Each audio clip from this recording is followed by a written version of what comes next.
அதே போன்று இஃப்ராத் முறையிலே ஹஜ் செய்யக்கூடியவர்கள் லப்பைக ஹஜ்ஜன் என்று சொல்லியவராக, ஹஜ்ஜை மாத்திரம் நியத்து வைத்தவனாக உன் சமூகம் வந்து விட்டேன் என்று அவர் வாயால் மொழிவார். நியத்தை மனதால் வைத்து இந்த வார்த்தைகளை வாயால் மொழிவார்.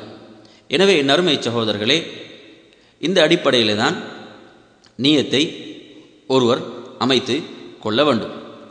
இந்த இஹ்ராம் ஆடை அணிந்து நியத்து வைத்ததற்கு பின்னால் இஹ்ராமிற்கு பின் செய்ய வேண்டிய சுன்னத்துகள். இஹ்ராம் ஆடையை அணிந்து ஒருவர் நியத்து வைத்ததற்கு பின்னால் கவனிக்க வேண்டிய சில முக்கியமான விடயங்கள், சுன்னாக்கள் இருக்கின்றன. நறுமை சகோதரர்கள், நாம் நினைத்துவிடக்கூடாது இஹ்ராம் என்பது ஆடைக்கு சொல்லக்கூடிய ஒரு பெயர் அல்ல. இஹ்ராம் என்பதை பொறுத்தவரையில் ஒரு குறிப்பிட்ட வணக்கத்துக்குள் நாம் நுழைகின்றோம். ஒரு குறிப்பிட்ட வணக்கத்துக்குள், அது ஹஜ், உம்ரா, இந்த ஒரு குறிப்பிட்ட வணக்கத்துக்குள் நுழைவதற்குத்தான் இஹ்ராம் என்று சொல்லப்படும். இந்த ஆடைக்கு, இந்த இரண்டு துணிகளுக்கு சொல்லக்கூடிய பெயரல்ல. ஒருவர் இஹ்ராம் ஆடை அணிந்து அவர் நியத்து வைப்பதற்கு முன்பு அவருக்கு அனைத்தும் அனுமதிக்கப்படும். எப்பொழுது ஹஜ்ஜுக்காக உம்ராவுக்காக நியத்து வைத்து விட்டாரோ அதற்கு பிறகுதான் அங்கு அனைத்தும் தடுக்கப்படுகிறது. என் அருமை சகோதரர்களை, இஹ்ராம் ஆடை அணிந்ததற்கு பிறகு கவனிக்க வேண்டிய சுன்னத்துக்களை பொறுத்தவரையில் தல்பியா சொல்லுதல். ஆண்கள் இந்த தல்பியாவை சப்தமிட்டு சொல்ல வேண்டும். ஆண்களை பொறுத்தவரையில் ஆண்கள் இந்த தல்பியாவை சப்தமிட்டு சொல்ல வேண்டும். அதே போன்று பெண்களை பொறுத்தவரையில் பெண்கள் இதை மௌனமாக தங்களுக்குள் இதை சொல்லிக்கொள்ள வேண்டும். இந்த தல்பியாவுடைய முறையை பொறுத்தவரையில் லப்பைக் அல்லாஹும்ம லப்பைக் லப்பைக் லா ஷரீக லக லப்பைக் இன்னல் ஹம்த வன் நிஅமத லக வல் முல்க் லா ஷரீக லக். இப்படி ஒருவர் தல்பியாவை சப்தமிட்டு ஆண்கள் சொல்லிக் கொண்டிருக்க வேண்டும்.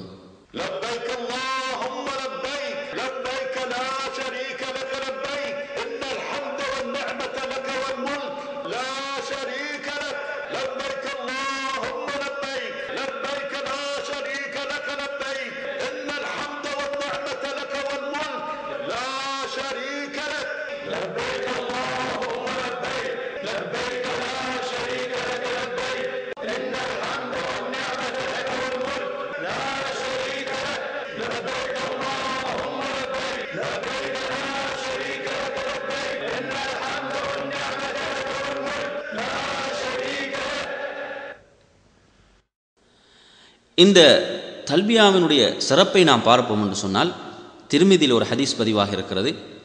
அபூபக்கர் சித்திக் ரலியல்லாஹு அன்ஹு அவர்கள் நபியிடத்திலே ஹஜ்ஜிலே மிகச் சிறந்தது எது என்று கேட்ட பொழுது நபி அவர்கள் சொல்கிறார்கள், தல்பியாவை உரத்து சொல்வது, தல்பியாவை சப்தமிட்டு சொல்வது ஹஜ்ஜிலே சிறந்த ஒரு காரியம் என்று சொல்கிறார்கள். அதே போன்று ஒட்டகத்தை அறுத்து பலியிடுவதும் ஹஜ்ஜிலே ஒரு சிறந்த காரியம் என்று நபி அவர்கள் சொல்கிறார்கள். இந்த செய்தியை நாம் திருமீதியிலே பார்க்கிறோம். அதே போன்று இன்னும் ஒரு செய்தி பதிவாக இருக்கிறது. அல்லாஹ்வின் தூதர் ஸல்லல்லாஹு அலைஹி வஸல்லம் சொல்கிறார்கள், ஜிப்ரீல் என்னிடத்திலே வந்தார், வந்து எனக்கு கட்டளையிட்டார், உங்கள் தோழர்களுக்கு நீங்கள் சொல்லுங்கள், அவர்கள் தல்பியாவின் பொழுது தங்கள் சப்தத்தை உயர்த்துமாறு உங்கள் தோழர்களுக்கு சொல்லுங்கள் என்று நபி அவர்கள் சொன்னார்கள். இந்த செய்தியை நாம் திருமீதியிலே பார்க்கிறோம்.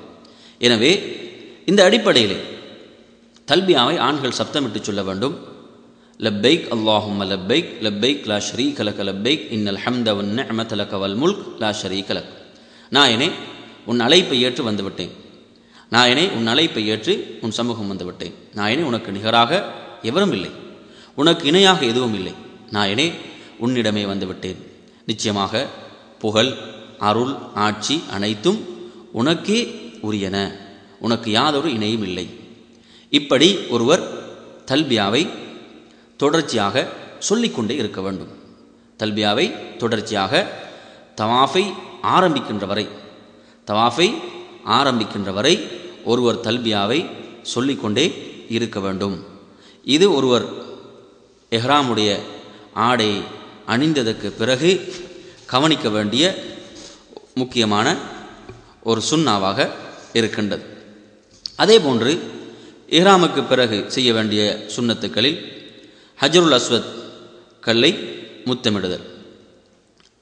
ஹஜருல் அஸ்வத் கல்லை முத்தமிடுவதும் ஒரு சுன்னாவாக இருக்கிறது. அதற்கு முடியாதவர்கள் அதன்பால் சைகை செய்தல். இதுவும் இஹ்ராம் அணிந்ததன் பிறகு செய்ய வேண்டிய சுன்னாக்களிலே ஒன்றாக இருக்கிறது. மூன்றாவதாக தவாஃபின் பொழுது உம்ராவுக்கான தவாஃபுல் குதும், நாம் மேலே போட்டிருக்கும் இஹ்ராம் துணியில் ஒரு பகுதியை வலது புஜத்துக்கு கீழிட்டு இடது புஜத்து மேல் போட்டு கொள்ள வேண்டும். அதாவது வலது புஜம் திறந்திருக்க வேண்டும். இதற்கு அல் இல்திபா என்று சொல்லப்படும். தவாஃப் செய்த பின் மகாம் இப்ராஹிம் பின்னால் இருந்து 2 ரகாத் சுன்னத்துக்களை தொழுவது. இதுவும் இஹ்ராம் அணிந்ததன் பிறகு கவனிக்க வேண்டிய சுன்னாவாக இருக்கிறது. அதே போன்று 5ஆவதாக தவாஃபின் போது முதல் 3 சுற்றிலும் நடையில் வேகமாக நடந்தும் பாதங்களை நெருக்கி வைத்தும் நடத்தல். இதற்கு ரமத் என்று சொல்லப்படும். தவாஃபை முடித்துக்கொண்டு ஜம்சம் நீர் அருந்துதல், இதுவும் சுன்னாவாக இருக்கிறது. 7ஆவதாக சை செய்வதற்கு முன் முடிமாயின் மீண்டும் ஹஜருல் அஸ்வத் கல்லை முத்தமிடுதல். இந்த அனைத்தும் ஒருவர் இஹ்ராம் அணிந்து உம்ராவுக்காக ஹஜ்ஜுக்காக நியத்து வைத்ததன் பிறகு கவனிக்க வேண்டிய சுன்னாக்களாக இருக்கின்றன. எனவே என் அருமை சகோதரர்களே, இந்த அடிப்படையிலே நாம் இந்த சுன்னாக்களை கவனிக்கக்கூடியவர்களாக, இந்த சுன்னாக்களை செய்யக்கூடியவர்களாக நாம் இருக்க வேண்டும். இஹ்ராமிற்கு பின் செய்யக்கூடாதவைகள்.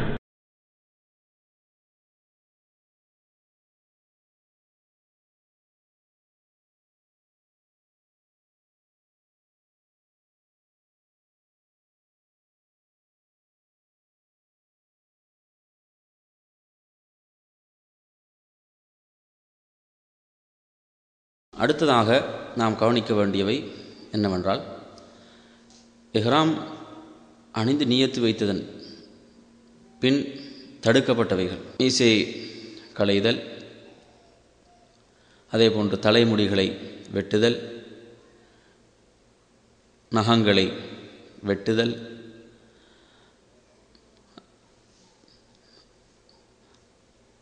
அதே போன்று மனம் உடலிலோ ஏனைய பகுதிகளிலோ மனம் பூசிக்கொள்ளுதல், அதே போன்று பெண்களை பொறுத்தவரையில் பெண்கள் முகங்களை மூடியிருத்தல், தங்கள் கைகளை மறைத்திருத்தல், திருமண ஒப்பந்தம் செய்தல், முத்தமிடுதல், உடலுறவில் ஈடுபடுதல், இந்த அனைத்தும் தடுக்கப்பட்டவைகளாக இஹ்ராம் ஆடை அணிந்து நியத்து வைத்ததன் பிறகு தடுக்கப்பட்ட செயல்களாக இருக்கின்றன. அதே போன்று ஆண்களை பொறுத்தவரையில் ஆண்கள் தலையை மூடுதல், ஆண்கள் தலையை மூடுவது முழுமையாக தடுக்கப்பட்டிருக்கிறது.